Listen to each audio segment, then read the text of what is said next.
విలేకరులకే ₹1,00,000 ఇవ్వాలని చెప్పి నువ్వు తీసుకొని సెటిల్మెంట్ చేస్తానని చెప్పి. ఎందుకంటే ఆయన చదువుకోలేదు, అతను గొర్రెలాగా మాట్లాడతాడు, అతను ఒక వెధవ కాబట్టి అలా మాట్లాడుతున్నాడు.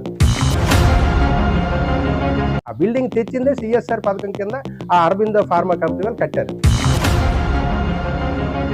ఇలాంటి వీటి మీద కూడా వీళ్ళు రాజకీయం చేస్తే రేపు భవిష్యత్తులో ఎవరైనా సరే దానం చేయాలన్నా భయపడతారు. ఈయన వలన ఇక్కడ ఉన్నటువంటి స్థానిక ఎమ్మెల్యే ఇమిడి కళా వెంకట్రావు కూడా చెడ్డ పేరు వస్తుంది. నువ్వేదో పవన్ కళ్యాణ్ గారు పెద్దోడు అయిపోతావని ఒక ఆలోచనలో నువ్వు మాట్లాడుతున్నావు తప్పితే నీతో ఉన్నటువంటి కార్యకర్తలు ఒక్కడైనా నీతో కూర్చొని మాట్లాడుతున్నారా? ఎమ్మెల్యే గారు ఇమిడి కళా వెంకట్రావు గారు మీరు పక్కన కూర్చుని పెట్టుకునేటప్పుడు ఆ వ్యక్తికి ఉన్న అర్హత ఏంటి? ఏది పడితే అది మాట్లాడితే మాత్రం నీకు నడి రోడ్డు మీద జరుగుతుందని. అగ్రహారంలో చెరువులు కబ్జా చేశావు, అగ్రహారంలో దేవస్థానం భూములు కబ్జా చేశావు, అలాగే ఒక సిఐ గారి స్థలం నువ్వు కబ్జా చేశావు, దాని మీద కూడా నీ మీద కేసు ఉంది.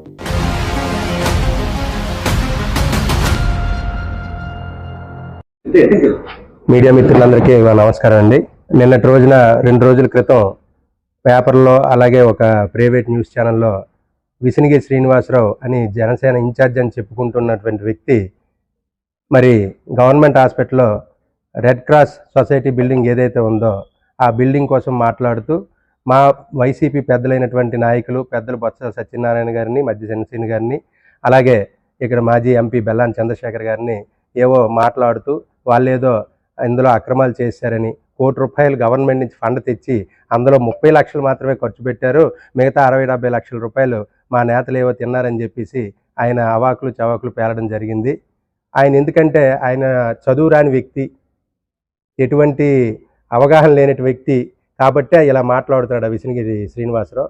కొద్దిగా నోరు అదుపులో పెట్టుకొని మాట్లాడితే, నాయకుల గురించి కానీ పెద్దల గురించి కానీ మాట్లాడేటప్పుడు కొద్దిగా నోరు అదుపులో పెట్టుకొని మాట్లాడితే చాలా మంచిదని మా ఉద్దేశం. ఎందుకంటే ఆ బిల్డింగ్ కట్టింది ఏదైతే ఉందో కార్పొరేట్ సోషల్ రెస్పాన్సిబిలిటీ అనే సిఎస్ఆర్ పథకం కింద అరబిందో ఫార్మా కంపెనీ వాళ్ళు చీపురుపల్లిలో ఈ రెడ్ క్రాస్ సొసైటీకి ఒక బిల్డింగ్ కడితే బాగుంటుంది, మనకి ఇక్కడ మంచి అందుబాటులోకి రక్తం గట్ట నిల్వలు ఉంచవచ్చు, పేద ప్రజలకు అందుబాటులో ఉంటుందని ఆలోచించి వాళ్ళు కార్పొరేట్ సోషల్ రెస్పాన్సిబిలిటీలో భాగంగా ఇక్కడ బిల్డింగ్ని పెద్దలు బొత్స సత్యనారాయణ గారు వీళ్ళందరూ మాట్లాడడం వల్ల ఇక్కడికి వచ్చింది. అయితే ఆ బిల్డింగ్ కట్టిన వాళ్ళు కూడా రెడ్ క్రాస్ సొసైటీలో ఉన్నటువంటి ఇంజనీర్లే ఆ బిల్డింగ్లు కట్టారు. ఇది ఎవరో ఎక్కడ తాపీ మేస్త్రులు పెట్టి కట్టించడం కానీ లేదా ఎక్కడ ఉన్నటువంటి వ్యక్తులతో కట్టించి డబ్బులు ఇప్పించడం కానీ జరగలేదు. ఆయన నిజంగా అధికారంలో ఉన్నాడు కదా, ఆయన ఒకసారి ఎంక్వైరీ చేయమనండి, చేసి మాట్లాడమనండి. ఆ బిల్డింగ్కి అయ్యే ఖర్చు 30 లక్షలే అవుతుంది. ఆ 30 లక్షలు వాళ్ళు ఖర్చు పెట్టారు, అంతేగాని ఇక్కడ నాయకుల ద్వారానో లేకపోతే ఇంకొకరి ద్వారానో ఏమీ ఇక్కడ కట్టడం జరగలేదు. ఎందుకంటే ఆయన చదువుకోలేదు, అతను గొర్రెలాగా మాట్లాడుతాడు, అతను ఒక వెధవ కాబట్టి అలా మాట్లాడుతున్నాడు.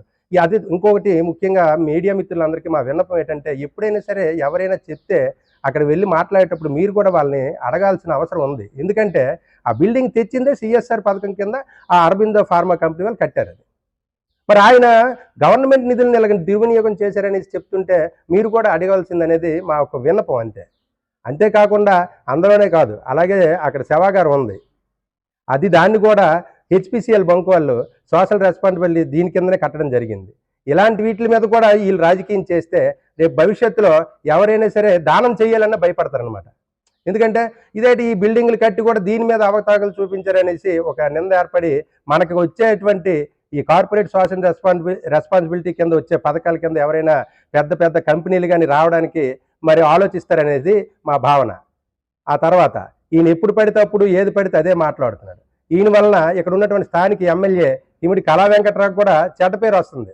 మరి ఆయనకి తెలిసే జరుగుతుందో మరి తెలియకుండా జరుగుతుందో మాకు తెలియట్లేదు. కానీ ఈయన ప్రతిసారి కూడా మాట్లాడేటప్పుడు ఆయన పక్కన ఉండడం వల్ల మరి ఏంటో తెలియదు, కానీ మా పెద్దల మీద నిందలేసేసి మా పెద్దలేవో అక్రమాలు చేశారని చెప్పేసి నువ్వు నిరూపించవయ్యా.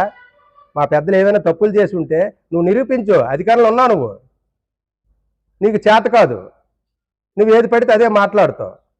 రెండు మైకులు నీ ముందు పెట్టేసరికి నీకు ఇష్టం వచ్చినట్టు మాట్లాడుతున్నావు మా పెద్దల గురించి. ఏం తెలుసు నీకు? ఇక్కడికి వచ్చినటువంటి నాయకుల్లో ఎవరైనా అభివృద్ధి చేసిన పథకాలు కానీ ఏమైనా ఇక్కడ కొత్తగా ఇచ్చినవి ఏమైనా చెప్పు. అలాంటివి చెప్పుకొని నువ్వు ప్రజల్లోకి వెళ్ళాలి. కానీ ఎప్పుడు ఏదో ఒక కాంట్రవర్సీ, ఏదో నాయకుల మీద 2 మాటలు అనిస్తే నువ్వేదో పవన్ కళ్యాణ్ గారు పెద్దోడు అయిపోతావని ఒక ఆలోచనలో నువ్వు మాట్లాడుతున్నావు తప్పితే నీతో ఉన్నటువంటి కార్యకర్తలు ఒక్కడైనా నీతో కూర్చొని మాట్లాడుతున్నారా? నిజమైన జనసేన కార్యకర్తల్లో చాలా మంది చదువుకున్న వాళ్ళు ఉన్నారు, విద్యావంతులు ఉన్నారు, అలాగే ఉద్యోగస్తులు కానీ మరి ప్రైవేట్ ఉద్యోగస్తులు కానీ చాలా మంది జనసేనలు ఉన్నారు. వాళ్ళందరూ బాధపడుతుంది అంటే నీ వల్ల పార్టీకి మరింత దిగజారిపోయేటట్టు చేస్తున్నామనే భావన మీ వాళ్ళందరిలో ఉంది. అలాగే గౌరవ ఎమ్మెల్యే గారు ఇమిడి కళా వెంకట్రావు గారు ఒకటి ఆలోచన చేయాలి. మీరు పక్కన కూర్చుంబెట్టుకునేటప్పుడు ఆ వ్యక్తికి ఉన్న అర్హత ఏంటి? తనను కూర్చుంబెట్టుకోవడం వల్ల మీకు ఉన్నతంగా మీ పెరుగుతున్నారా, మీ తాలూకు స్థాయిని దిగజార్చే విధంగా కింద వాళ్ళు పనిచేస్తున్నారా అనేది తెలుసుకోవాలి. మరి ఇదే నాయకుడు ఇక్కడ శ్రీ కనకమహాలక్ష్మి అమ్మవారి కమిటీ డైరెక్టర్ వేయడానికి నిత్యం ఆయన వెనకాతలో ఒక కుర్రాడు తిరుగుతాడు, వైశ్యాస్ అబ్బాయి. సరే వైశ్యాసకి ఇవ్వడం మా అందరికీ సంతోషకరం. అలాంటి కోమటి సంఘానికి ఇవ్వడంలో మేము అందరం కూడా సంతోషిస్తాం. కానీ ఆ అబ్బాయి దగ్గర కూడా నువ్వు 2 లక్షల రూపాయలు తీసుకొని ఆ డైరెక్టర్ పదవి నువ్వు ఇప్పించావు. మరి ఇవన్నీ మరి స్థానిక ఎమ్మెల్యే గారికి పెద్దలు కళా వెంకట్రావు గారు తెలియకుండా జరుగుతున్నాయని మేము అనుకుంటున్నాం. మరి వీటన్నిటి మీద మీరు ఎంక్వైరీ చేసుకొని అలాంటి వాళ్ళు కొద్దిగా పక్కన పెట్టుకోవడం మానేస్తే బాగుంటుంది అనేది మా కోరిక. అంతేగాని ఎప్పుడు కూడా మా నాయకుల మీద ఇంకొకసారి ఇలాంటి అవాకులు చెవాకులు పేలుకొని ఏది పడితే అది మాట్లాడితే మాత్రం నీకు నడి రోడ్డు మీద తనడం జరుగుతుందని మా వైసీపీ కార్యకర్తలు కూడా అందరం కూడా అటువంటి కార్యక్రమం నువ్వు చేసుకోకూడదనేసి మేము కోరుకుంటున్నాం. అంతవరకు నువ్వు తెచ్చుకోవాలనుకుంటే నువ్వు ఏది పడితే అది మాట్లాడడం మానేయి.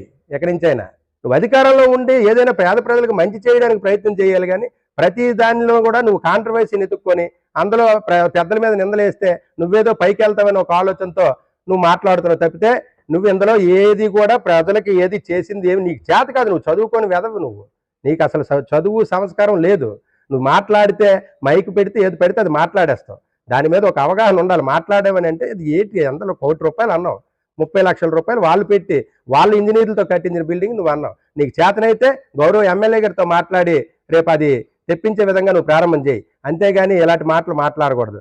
అదేవిధంగా గత కొద్ది రోజుల క్రితం ఒక కూలి పనివాడు పనిచేస్తుండగా వైశ్యాస్ ఇల్లు కడుతుండగా ఒక గోడ పడిపోయి మరణించడం జరిగింది. కరకం గ్రామస్తుడు ఎక్కడో. అందులో ఆ గోడ పడిపోయి వాళ్ళు ఏదో మాట్లాడుకుని ఆ యజమాని అలాగే చనిపోయిన వారి కుటుంబ సభ్యులు ఏదో బాధలో ఉంటే వాళ్ళకి ఏదో కన్సర్న్ చేసుకుని ఏదో జరిగింది. దాంట్లో కూడా నువ్వు దూరిపోయి ₹1,00,000 విలేకరులకు ఇవ్వాలని, విలేకరులకే నువ్వు మోసం చేసావు. విలేకరులకే ₹1,00,000 ఇవ్వాలని చెప్పి నువ్వు తీసుకొని సెటిల్మెంట్ చేస్తానని చెప్పేసి నువ్వు చేసిన వైను అది అవునా కాదా? అది ఇక్కడ ఉన్నటువంటి విలేకరులందరికీ తెలుసు, ప్రజలందరికీ తెలుసు. మరి ఇలాంటి అవినీతి పనులు చేసుకొని నువ్వు మా నాయకుల గురించి మాట్లాడతావు. నువ్వు అక్కడ అగ్రహారంలో చెరువులు కబ్జా చేసావు, అగ్రహారంలో దేవస్థానం భూములు కబ్జా చేసావు, అలాగే ఒక సిఐ గారి స్థలం నువ్వు కబ్జా చేసావు. దాని మీద కూడా నీ మీద కేసు ఉంది. అలాంటి నువ్వు మాట్లాడవా మా నాయకుల గురించి? నువ్వు మా నాయకుల గురించి అంటావా? జాగ్రత్త. ఇంకోసారి మాట్లాడేటప్పుడు నోరు దగ్గర పెట్టుకొని మాట్లాడు, లేకపోతే తీవ్ర పరిణామాలు ఎదుర్కొంటావని మా పార్టీ తరఫున చెప్తున్నాం.